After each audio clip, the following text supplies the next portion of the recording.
my idea for the day, which I'm calling scheduling for success. And I want to just show you a few things. I want to keep it simple. Last time, I think I tried to bite off too much, but I'm going to try to keep it pretty simple. These are things that I do. I'm not saying that you necessarily need to do them. Maybe there's something there that you'll learn from that help me to stay on top of what I'm doing. There's just so much hitting us. When we talk about VUCA world, there's so much hitting us.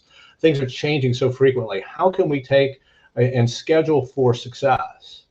And I did talk a few episodes back about cadence and investment. How do we start making these things real for our lives? And I always like to start with why. Why is this so important that we schedule for success? Well, for me, obviously my perspective, us humans only have a finite resource when it comes to time. And it's probably the most valuable thing we do. If you think about work and you think about other things, basically what we're doing when we work, in some cases, especially if we're working for another person, is we're trading our time for money. But the problem is that you're only going to have so many days and hours and minutes and seconds on this world. So it's really important that what we spend our time on will determine our relative success in this world that is increasingly volatile, uncertain, complex, and ambiguous. It's increasingly VUCA. So if we can take advantage of things like some very simple tips on how we can do our calendaring and how we can use our schedules to help us be successful, then this is what I always refer to as an asymmetric payoff. This is something that's extremely valuable, but a very low cost, so to speak. So here's a couple tips for you. One, I think one of the things that we have multiple calendars. And one of the things that I've been very diligent on doing is making sure that if I have other calendars, whether they be family member calendars, whether they be work calendars, whether they be personal calendars, whether they be my consulting business, whether they be my nonprofit work, I want to make sure that I can see everything on a single screen. Now, what I'm showing you here is just a simple screenshot of my calendar. It's happens to be in Google Calendar. And you can see that I have multiple calendars and they have different colors. So I can see where the entries are coming from.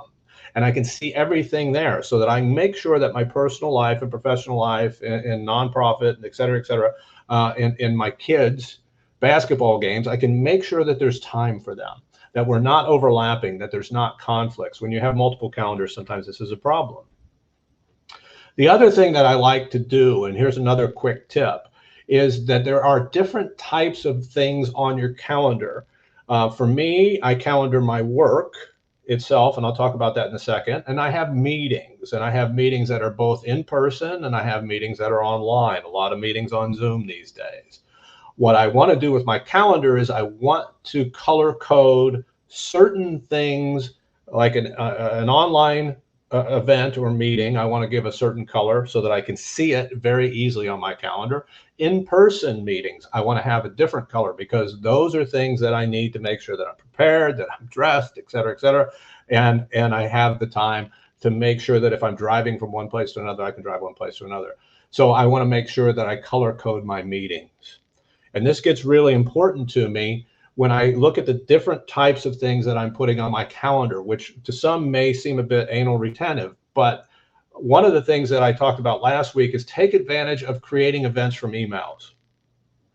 If you're trying to go to a zero inbox, you only want to touch something once. If an email is something about an event or a work product or something that I need to do, if I want to do it, I need to schedule it. I'm very big about that. If we're going to be successful, we need to schedule things. We need to make sure that they're scheduled. So there's a really interesting thing on email where I can click on, and this is in Gmail, but I'm assuming in other Outlook and other things, where I can create an event. So if somebody sends me an email and I need to create a meeting with them, I can create an event and I can add them to that. I add my Zoom to it. I can color code it. I can make sure that it shows that time on my calendar is busy. This is, but it may be something like somebody says, Larry, I need to get your presentation submission for this conference that's coming up and it's due on a certain date. And so I know I need to do the work of creating that presentation. So what I'm going to do is I'm going to create an event, and I'm going to say, for this presentation, maybe I'm going to take 2 straight hours of my day. And I'm going to create that event. I'm going to put it somewhere on my calendar where I have free time so that it makes sure that I meet that deadline of spending the time and investing the time to make sure the work gets done. Again, I know it sounds pretty anal retentive when you see my schedule. It's packed every day, but I get things done. Here's another thing that I think is really, really important, and I don't know how many people take advantage of it. And I think it's something that you all should probably consider taking advantage of. I just spoke about creating placeholders for work on my backlog. When I create these placeholders, I have the option of either marking the time as busy or free. And that's what this screenshot is showing you here. This is actually a screen capture from my calendar. If I utilize the free status, and I encourage you folks to utilize the free status, what I can do is it will show up on my calendar, but other people who have access to my calendar will see it as open. And I can see it as open as well, which means that if I need to schedule something at a particular time, I can schedule it at that time. And I have the flexibility of moving this particular event or scheduling thing because the status is free. This means a lot when you're using a calendar program. I'm going to talk about that in a second, like Calendly, which is what I use, because it interacts with my Google Calendar to show when I'm free. So if somebody, let's say Rich says, Larry, I'm so interested in your VUCA MBA, I want to set up a half hour and talk with you about it. He's going to see the time is free. And when Rich schedules that half hour, if it conflicts with my placeholder, I can move my placeholder. I find myself sometimes moving them from one day to a next. I sometimes find myself making them smaller, shrinking them. Here's an example of that placeholder. I have that finance seminar coming up next week. I've done some pre-work, but I haven't created the slides yet. And I'm guessing it's going to take me roughly 4 hours. Probably not that long, but it will, certainly I can get it done in 4 hours. So I set up a meeting. You can see it's tentatively scheduled for Wednesday, the 21st from 8 to 12 to create that particular thing, but my time is shown as free. So if somebody wants to get that time, let's say, again, Rich is going to set a meeting with me for a half hour and he sets it for 9 o'clock on Wednesday, the 21st. I can move this placeholder to accommodate Rich's, but then it still shows me that I need to make sure that I find time for it. So I can move it around. I can shrink it. Maybe I think, gosh, I've done a lot more pre-work. I can shrink it down to 2 hours instead of 4 hours, or I can expand it from 2 hours to 4 hours, or I can break it into pieces. Maybe I do an hour on Tuesday, an hour on Wednesday, and 2 hours on Thursday.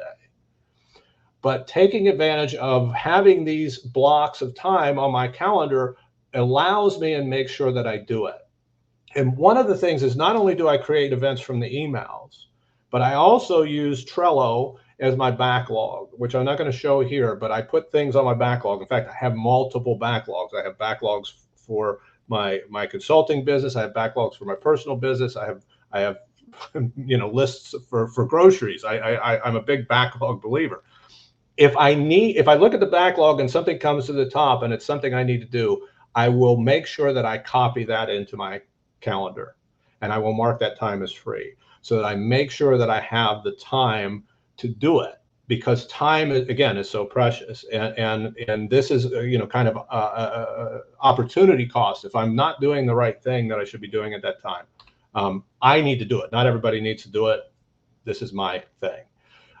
Utilize online calendar software. I mentioned it before. Calendly is one. There's probably others.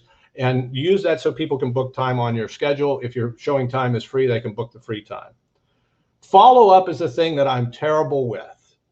And it's critical, especially if you run your own business. I need to follow up with somebody. They say, hey, give me a call in 2 weeks. I need to make sure I do it. I was terrible with it. Some folks are good with it. In addition to having the calendar, I utilize a CRM software which logs my emails and allows me to create follow-up. And I schedule time for correspondence. A couple times a day, I'll have something in my calendar will say, email, follow up, and I'll make sure that I have the time for it. So any emails that I need to respond to, I'll respond to usually a couple times a day. It's in my schedule, so I make sure that I do it. It's free, so I can move it if I need to. And then the last thing I do, and I'm looking at time, I know Rich is anxious, and we're almost at time. Here's my last tip. I take a lot of advantage of repeating meetings, and usually they're free stuff.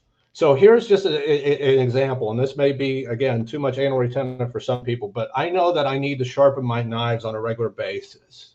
I know that it takes me 30 minutes and I should do it every month. So what I've done is I've created a calendar item that says sharpen knives. The time is free, and I've scheduled it basically every month through repeating stuff. So when the time comes up, it reminds me I need to do it, and I also have the time to do it. If I need to move it, I can move it because, again, it's free.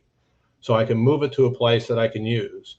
I do the same thing like my dog, Allie, who you might every once in a while see in the background, went to grooming yesterday. She needs to get groomed about every 10 weeks. So I set up something for every 10 weeks to remind me it's probably about time, though just looking at her usually reminds me. But then it makes sure that I have time to make the call and take care of the stuff.